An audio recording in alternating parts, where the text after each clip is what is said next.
Le rendez-vous 100% jardin avec votre Garden Centre Schilliger à Gland et Plan-les-Ouates. Schilliger, cultivons l'inspiration.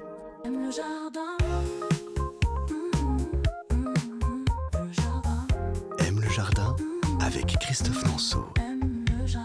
Pour colorer vos balcons et vos terrasses, rien ne vaut les Dipladénias.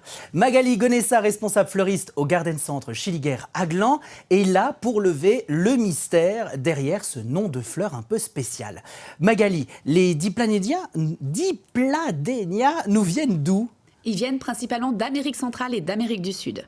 Alors, le nom, parce que j'ai aussi un autre nom, le Mandevilla, c'est leur nom latin ou c'est leur nom vernaculaire ? Le Mandevilla, en fait, c'est le Dipladénia Mandevilla. Ok, et y a-t-il un endroit de plantation qu'elles aiment plus que d'autres ? Elles adorent le soleil, elles adorent la sécheresse. C'est vraiment une plante super. Ça veut dire que si on la met plutôt à l'ombre, mi-ombre, elle va moins fleurir ? Non, c'est vraiment plein soleil. Elle adore le soleil et surtout la sécheresse. C'est vraiment une superstar de l'été.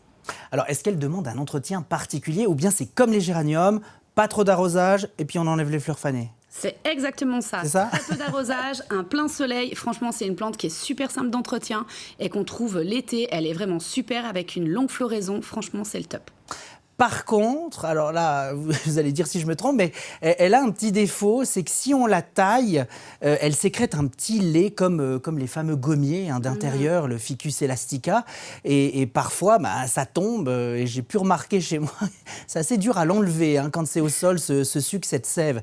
Donc quel est votre conseil pour éviter d'avoir ce suc ou cette sève qui tombe ? Alors en fait, principalement, il faut retirer au fur et à mesure toutes les fleurs et les feuilles fanées, ce qui évitera du coup qu'elles tombent et du coup tachent le sol. Mais le Dipladénia ne se taille pas en règle générale. Vraiment, c'est retirer les fleurs, les feuilles fanées, les petites parties séchées qui demandent énormément d'énergie à la plante et qui du coup l'affaiblit. Donc on les retire au fur et à mesure. Donc il vaut mieux la guider, parce que c'est une plante liane, que la tailler.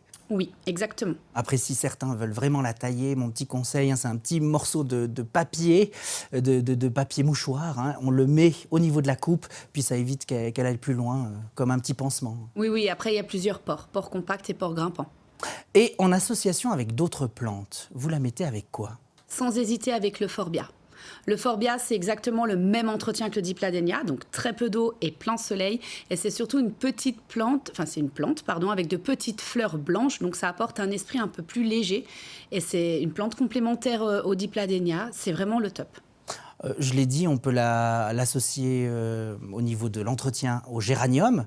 Est-ce qu'on peut le mettre avec des géraniums ou pas du tout ? Vous pouvez aussi. C'est exactement le même entretien, plein soleil et pas beaucoup d'eau, donc vous pouvez sans autre les mettre ensemble. Donc toutes les plantes qui demandent du soleil et très peu d'eau, on peut les mettre avec le Dipladénia.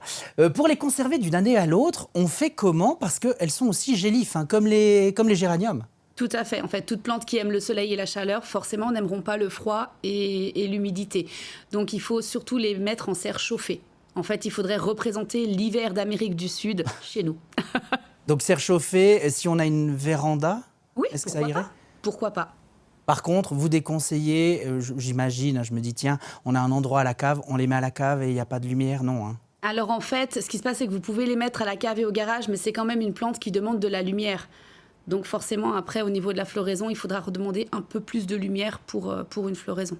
Voilà, après c'est à essayer, au pire, on en rachète l'année suivante. Et voilà. C'est donc une belle plante qui n'attend que d'être chez vous.